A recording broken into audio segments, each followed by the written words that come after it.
With busy mornings, preparing a healthy breakfast can be challenging, and that's why prepping it in advance can give you a huge advantage to getting the day started off on the right note and with a healthy breakfast that is flavorful, nutritious, and that will keep you full until you eat lunch. Hey you guys, and welcome back to my channel. I'm Marissa if you are new here. This week's recipe is a freezer meal prep breakfast idea. We are making homemade sourdough English muffins and using them to make breakfast sandwiches. You can eat these right away, and they also freeze and reheat really well. So we need 2 days to make these sandwiches because we are making sourdough English muffins. Typically what I do is use my weekends to meal prep sourdough recipes. So on Saturday morning, I will feed my starter and let it do its thing during the day. And then at the end of the day, it's ready to be used, and I will prep my dough then, and then I will allow this to ferment overnight while I'm sleeping. And then on Sunday morning, I will finish off the dough and then cook them up, and I will scramble up eggs too at this point and assemble the sandwiches. It sounds like a lot of steps, but I have learned with sourdough that there really isn't too much effort that you have to put in at any one time. You just have to be intentional with the timing and be patient with the time. But once you get some experience with it, it really does become a habit and easy to do. The sourdough English muffin recipe that I am using today comes from the blog Farmhouse on Boone, which is no surprise if you have been watching my videos for a while now. She literally has the easiest to make sourdough recipes, and I'm truly obsessed with them. And I feel like I'm just cooking my way through all of them at this point. And so I will link her full recipe down below. So what I did was I just started by feeding my starter a half a cup of organic unbleached all-purpose flour, and then I poured in enough filtered water to get a thick pancake batter consistency. You want to make sure to stir it really well and get lots of air incorporated into it.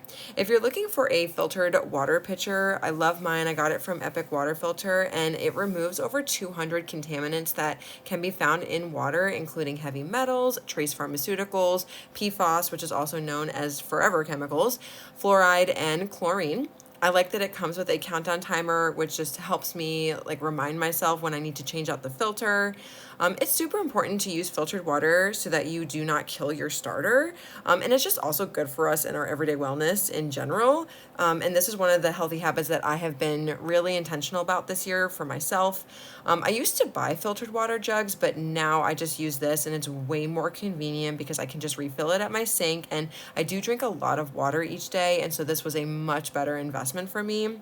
If you are interested in getting one, or if you already have one and you need to replace the filter, then you can use my affiliate link, which is in the description box, and my discount code simply15 for 15% off your order. Then around dinner time, my starter was ready to go. It is currently winter when I am filming this video, and since my house is colder, my starter is taking more time, but once it gets warmer, it does go a lot faster. Now that the starter is ready, it's time to make the dough. So the recipe calls for 2.5 cups of flour, so I milled 2.5 cups of hard white wheat berries. I used hard white wheat berries here instead of soft wheat berries because hard wheat berries contain more gluten, which is needed for the structure of these English muffins and so that they don't fall apart. I have made these with all-purpose flour, whole wheat flour, and freshly milled flour. The freshly milled flour is my personal favorite. It gives just recipes in general, not just this one, but just all bread recipes, in my opinion, amazing flavor. Kind of has a nice depth, nuttiness flavor to it. It's so good. And it gives it also just way more nutrients than store-bought flour. I just made a whole video explaining the nutritional benefits of freshly milled flour, so I highly recommend checking that out if you would like to learn more on that topic. And if you would like to actually get a grain mill, I have my favorite one linked down below, and you can use my affiliate discount code, which is simply20 for $20 off your order. And in my opinion, it is 100% worth the initial investment, and I use mine multiple times a week. So if you love to cook and bake, then you will definitely get your money's worth on it. So measure the flour into a large glass or ceramic mixing bowl and pour in 1 cup of filtered water and half a cup of your fed sourdough starter. Then use a dough whisk to mix this all together. I will link the one that I use down below. A key difference that I have noticed with using freshly milled flour in recipes is that it does take longer to absorb liquids. So after you mix this all together, it may look a little wet, and that's okay. Just allow it to sit for about 10 to 30 minutes, at which point you can assess the consistency. You don't want the dough to be too wet, but just give it some time to absorb the liquid, the water, and the starter before you go ahead and judge that, and before you like get nervous and add more flour, because you don't want to add too much flour because then it'll be dry.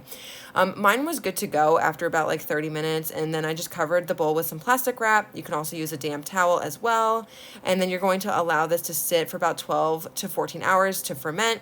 So at this point, I just go to sleep, and then it's ready in the morning, and that's a nice way. That way you don't feel like you're just waiting continuously for this thing. You're just going to bed, you wake up in the morning, and it's good to go. So now in the morning, you're going to add in just a few more ingredients before you shape and cook the dough.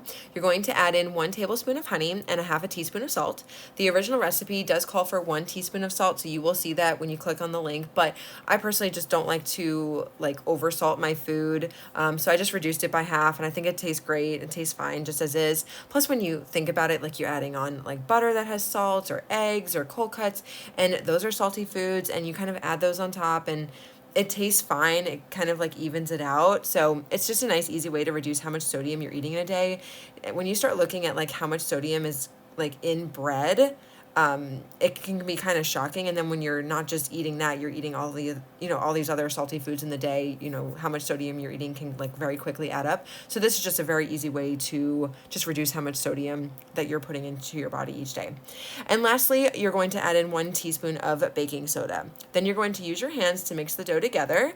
Don't worry about over mixing the dough. You want to make sure that everything is well combined. Then you're going to place the dough onto a lightly floured work surface, and you're going to use your dough scraper and cutter to cut the dough in half and then into little pieces so that you can make your individual English muffins. You can make them as small or as large as you like. I will say that they do puff up quite a bit in the cast iron pan, which is why I love them so much. They're way thicker than the English muffins that you're going to find like pre-made in the aisle at the grocery store. You're going to form them into ball shapes and then use your fingers to lightly press down on them so that they look like little rounds. And then you're going to continue this process until you've gotten them all done. And then you're going to heat up a cast iron pan with some avocado oil.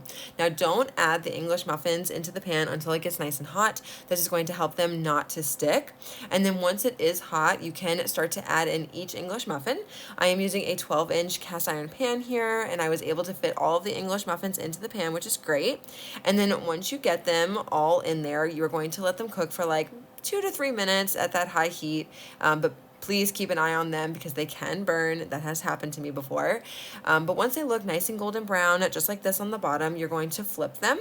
And you should also notice at this point that they have puffed up a little bit and they will look nice and thick. If you need to, you can add another drizzle of avocado oil. And then what you're going to do is lower the heat to pretty much your lowest setting and then cover the English muffins with a pot lid or some sort of a lid. This is going to help them cook on the inside. Now, set a timer for about 10 minutes, and then you are going to use this time to prep your eggs or clean up the cutting board from the flour. And this way you're all done. You're kind of multitasking here. And then after the 10 minutes is up, you can remove them from the pan and onto a dish or your cutting board. Now that the English muffins are done, you can start to prep your eggs. I am keeping them super simple today and just slicing up some ham. I made sure to buy one that is nitrate free, and then I'm just cracking up some eggs. You can totally add in veggies or another meat like bacon or sausage, whatever you like or whatever you have on hand. This is totally customizable to whatever you and your family love. And you can switch it up from week to week and kind of give yourself some variety, which is always fun too. I am sauteing the ham in a little avocado oil, and once they get golden brown, I am pouring in the eggs. I personally like to cook my eggs on a high heat and get them looking just a little bit golden brown, but feel free to cook them however you like. I know a lot of people like to cook scrambled eggs on a low heat and mix them around a lot in the pan. Totally fine. Again, do what you love. And once you are done, you can slice open the English muffins, and I like to spread on a little grass-fed butter, and then I put on a generous helping of the eggs and ham. I made one to eat right then and there for this video so I could do a taste test for you guys, and also just because it was really hard not to. They smelled amazing, and they were so good. They're really soft, delicious, and the English muffin had a light sourdough tangy flavor, and the eggs and ham were cooked perfectly for how I like them, and it was just amazing. And then for the rest of the English muffins, what you can do is you can either slice up each English muffin, and you can at this point just either freeze them as is so that you can eat them all week long and keep them nice and fresh, or you can prep more egg sandwiches and wrap them individually in plastic wrap. And then after they have cooled to room temperature, you can place them in the freezer. And then during the week, you can take them out and you can make little mini pizzas with them. You can just have butter and jelly on them, or maybe even just make like a peanut butter sandwich. You can make a turkey sandwich. Like, there's just so many different things that you can do with them, and it's just nice to have them prepped and ready to go and on hand. A few days later, I went to try the pre-made one that was in the freezer, and I microwaved it for 40 seconds and then an additional 30 seconds, and it was ready to go. It was nice and hot, and it tasted fresh and just like it did on the day that I initially made them. So these make great freezer breakfast meals, and when you're super busy in the morning, you can just pull one out, or however many you need out for you and for your family, and you can head to work or to school and microwave it when you are ready to eat it. This would also make a great lunch if you want that for lunch, or even a dinner, because breakfast for dinner is never a bad thing. All right, you guys, so that is all I have for this video. Thank you so much for watching. Please subscribe if you haven't already, and give this video a big thumbs up. I share 2 videos a week on everyday wellness with good food and natural living, and I hope to see you in my next video. As always, stay well, my friends. Bye.